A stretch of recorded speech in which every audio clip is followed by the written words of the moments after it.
നമസ്കാരം. നമ്മുടെ ഈ സാംസ്കാരിക തലസ്ഥാനമായ തൃശ്ശൂരിലെത്തുക കൗമാര കലാകേളി നടന്നുകൊണ്ടിരിക്കുകയാണ്. അതിന്റെ ഇടയിലൂടെ നടന്നപ്പോൾ പല വേദികൾ ചുറ്റി ഇറങ്ങിയപ്പോൾ ഒരു വേദിക്ക് സമീപം വളരെ അദൃശ്യമായിട്ട് വന്നപ്പോൾ വലിയൊരു ഇതുവരെ കാണാത്തൊരു കാഴ്ചയാണ്. ഒരു എക്സിബിഷൻ എന്ന് പറഞ്ഞാൽ എക്സിബിഷൻ എന്ന് പറയാൻ പറ്റില്ല, പക്ഷെ എന്നിരുന്നാലും വലിയൊരു കാര്യമാണ്. നമ്മുടെയൊക്കെ പ്രിയങ്കരനായ രാഷ്ട്രപതി അന്തരിച്ച അബ്ദുൽ കലാം സാറിന്റെ അദ്ദേഹത്തിന്റെ ഓരോരോ കോട്ടുകൾ വളരെയധികം പ്രചോദനമാണല്ലോ. ആ കോട്ടിൽ ഇറങ്ങിയ ഒരു മൈക്രോ പുസ്തകം എവിടെ കണ്ടിട്ടില്ല. പുസ്തകങ്ങൾ അദ്ദേഹത്തിന് കുറെ ഇറങ്ങിയിട്ട്, പക്ഷെ അദ്ദേഹം ഈ രീതിയിൽ മൈക്രോ പുസ്തകത്തിന് വലിയ ശേഖരം, പല ഭാഷകളില ഇറങ്ങിയ വലിയൊരു ശേഖരം ഇവിടെ കാണാൻ കഴിയും. അത്ഭുതം തോന്നി. ഇങ്ങനെ എടുത്ത് വായിച്ചു നോക്കി. പുസ്തകം ഇതാണ്. ചെറിയ പുസ്തകമാണ്, വായിക്കാൻ ബുദ്ധിമുട്ടാണ്, പക്ഷേ വളരെ മനോഹരമായിരിക്കുന്നുണ്ട്. ആ കാര്യം ഒരുപാട് ലാംഗ്വേജ്, മലയാളം, ഇംഗ്ലീഷ് തുടങ്ങിയ എല്ലാ ലാംഗ്വേജിലും തുടങ്ങിയ വലിയൊരു ശേഖരം ഇവിടെ കണ്ടു. വളരെ സന്തോഷം തോന്നുന്നു. എന്തായാലും എടുത്ത് വായിച്ചു. ഇതാണ് ആ പുസ്തകം. എല്ലാവരും ഇതൊന്നും അറിയണം, പങ്കെടുക്കണം, ഇതൊന്നും കൈപ്പറ്റാതെ ഇത് വായിച്ചു നോക്കണം എന്നുള്ളതുകൊണ്ട് വളരെ സന്തോഷം തോന്നി. ഇതിന്റെ ഒരു എഫേർട്ട് എടുത്തിരിക്കുന്നത് മിസ്റ്റർ ഡോക്ടർ ബി ലൂയിസ് എന്ന ആളാണ്. വളരെയധികം അദ്ദേഹത്തിന്റെ ആ ഒരു എഫേർട്ടിന് വളരെയധികം നന്ദി പറയുകയാണ്. ഇനിയുമുള്ള വെറൈറ്റികളായുള്ള കാര്യങ്ങൾ അതിൽ ചെയ്യാൻ ദൈവം അനുഗ്രഹിക്കട്ടെ എന്ന് പ്രാർത്ഥിക്കുകയാണ്. എന്തായാലും വളരെ സന്തോഷം ഇങ്ങനെ ഒരു സംരംഭത്തിന് doctor Luis. Thank U.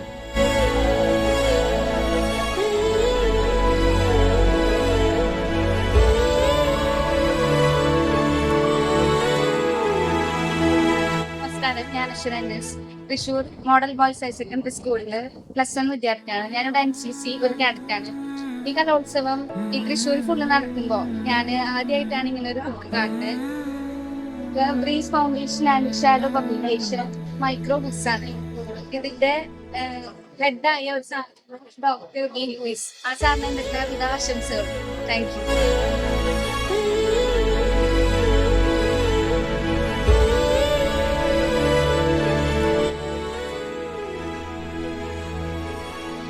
Hello, എല്ലാവർക്കും നമസ്കാരമുണ്ട്.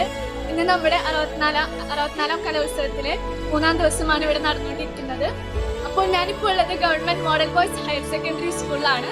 അപ്പൊ നമുക്ക് ഇവിടെ ബാക്ക്ഗ്രൗണ്ട് കാണുമ്പോൾ തന്നെ നമുക്ക് മനസ്സിലാക്കാം നമ്മുടെ APJ അബ്ദുൽ കലാമിന്റെ കുറെ അധികം ചിത്രങ്ങളും അതുപോലെ തന്നെ നമുക്കറിയാം മൈക്രോ ബുക്കുകളും എല്ലാം ഇവിടെ നല്ല ഭംഗിയായിട്ട് അലങ്കരിച്ച് വെച്ചിട്ടുണ്ട്. അപ്പോ ഞാനിവിടെ കുറെ അധികം വേദികളിലും ഇറങ്ങിയിട്ടുണ്ടെങ്കിലും ഇതേപോലത്തെ ഒരു വേദി ആദ്യമായിട്ടാണ് ഞാൻ കാണുന്നത്. നമസ്കാരം.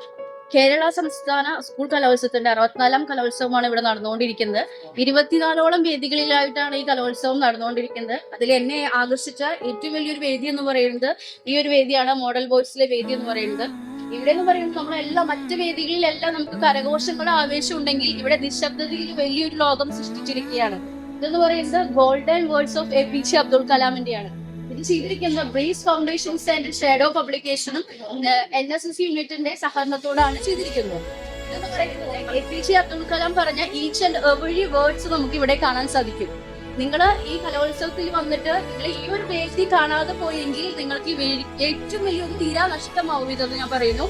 നിങ്ങൾക്ക് ഇവിടെ കാണാൻ സാധിക്കുന്നത് ഈ ഇന്ത്യയുടെ ഭൂപടത്തിൽ ഇവിടെ ചിത്രീകരിച്ചിരിക്കുന്നത് ഡോക്ടർ സാറാണ്. അദ്ദേഹത്തിന്റെ ഒരു മിഷൻ ആണെന്ന് പറയുന്നത് കണക്റ്റിംഗ് ഇന്ത്യ, അതായത് അദ്ദേഹത്തിന്റെ വിഷൻ 25 ആൻഡ് വിഷൻ 30 എന്ന് പറയുന്ന ഒരു കണക്റ്റിംഗ് ഇന്ത്യയുടെ പ്രോഗ്രാം ബേസിലാണ് ഇത് ചെയ്തിരിക്കുന്നത്. ഇന്ത്യയിലെ മൊത്തം എല്ലാ ലാംഗ്വേജുകളിലും ഈ ഒരു APJ അബ്ദുൽ കലാമിന്റെ ഗോൾഡൻ വേർഡ്സ് പബ്ലിക്കേഷൻസ് ആണ് ചെയ്തുകൊണ്ടിരിക്കുന്നത്. അപ്പോ ഇദ്ദേഹത്തിന് ഇന്ത്യ മൊത്തം, ലോകം മൊത്തം ഇദ്ദേഹത്തിന് ഈ ഒരു ആശയം, ഈ ഒരു വിഷൻ നേതൃത്വം നൽകാനും സംഘടിപ്പിക്കാനും സാധിക്കട്ടെ ആശംസിക്കുന്നു.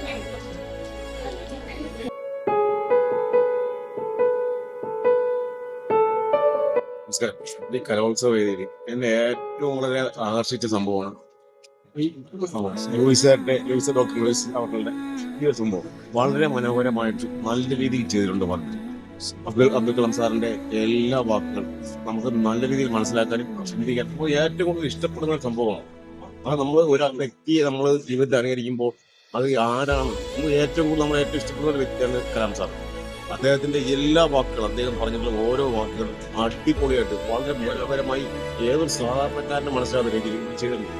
വളരെ മനോഹരമായ ഒരു വർക്കാണ്. ഇത് കണ്ടാൽ തന്നെ നമുക്ക് മനസ്സിലാക്കുക എല്ലാം ഇവിടെ ഉണ്ട്. ഈ വർക്കുകൾ ഓരോന്നും നമുക്ക് എല്ലാം വായിച്ച് മനസ്സിലാക്കുന്നത് അത്രയും നല്ലൊരു വർക്ക്. എനിക്ക് ഭയങ്കരമായിട്ട് ഇഷ്ടപ്പെട്ടിട്ടുണ്ട്. എന്തായാലും നല്ല രീതിയിൽ ചെയ്തിട്ടുണ്ട്. എല്ലാ ആശംസകളും.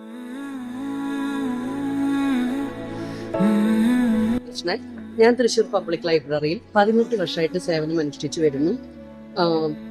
ലൂയിസ് സാറിന്റെ, അതായത് 101 കവിതകളുടെ ബുക്കായ പ്രകൃതിയും പ്രണയം എന്ന ബുക്കില് എൻ്റെ ഒരു കവിത അതിൽ ഉൾപ്പെടുത്തിയിട്ടുണ്ട്.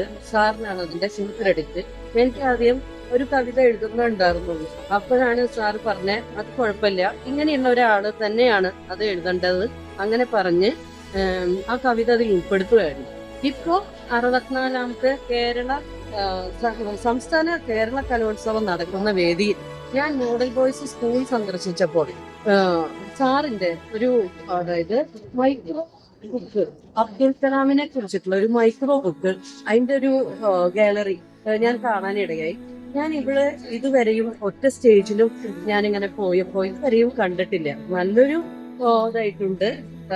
സാറിന്, ലൂയിസ് സാറിന് എന്റെ എല്ലാവിധ ആശംസകളും.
മനുഷ്യന്റെ ശരീരത്തെയും മനസ്സിനെയും നശിപ്പിക്കുന്ന അപായകരമായ വസ്തുക്കളാണ്. അവ ഉപയോഗിക്കുന്നത് ആരോഗ്യം കെടുത്തുകയും മനസ്സിനും വ്യക്തിത്വത്തിനും വലിയ തകരാറുകൾ ഉണ്ടാക്കുകയും ചെയ്യുന്നു. മയക്കുമരുന്നുകൾ ജീവിതത്തിലെ സന്തോഷം, ബന്ധങ്ങൾ, ഭാവി എല്ലാ കാര്യങ്ങളും നശിപ്പിക്കുന്നു. യുവാക്കളെ ഇതിൽ നിന്ന് രക്ഷപ്പെടുത്തേണ്ടത് സമൂഹത്തിന്റെ ഉത്തരവാദിത്വമാണ്. മയക്കുമരുന്ന് ഉപയോഗത്തിനെതിരെ ബോധവൽക്കരണം നടത്തുകയും നല്ല ജീവിതശൈലി പ്രോത്സാഹിപ്പിക്കുകയും ചെയ്യേണ്ടത് അനിവാര്യമാണ്.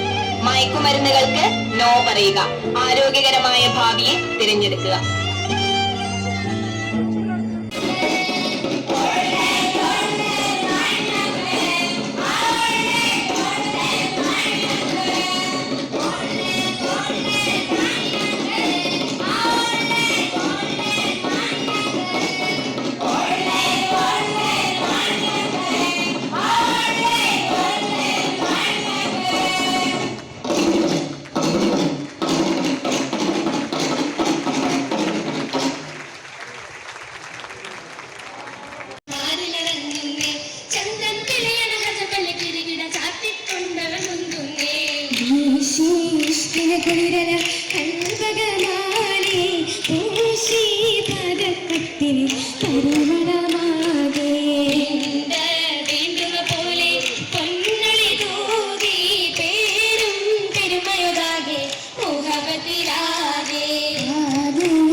ചുവടുകൾ താളമതിന്ന് പൊങ്കിയെന്ന് തൂഷിക കുളമ്പടി വരവും മികന്ന് പന്തലിൽ പാട്ടിന് കാഹിൻ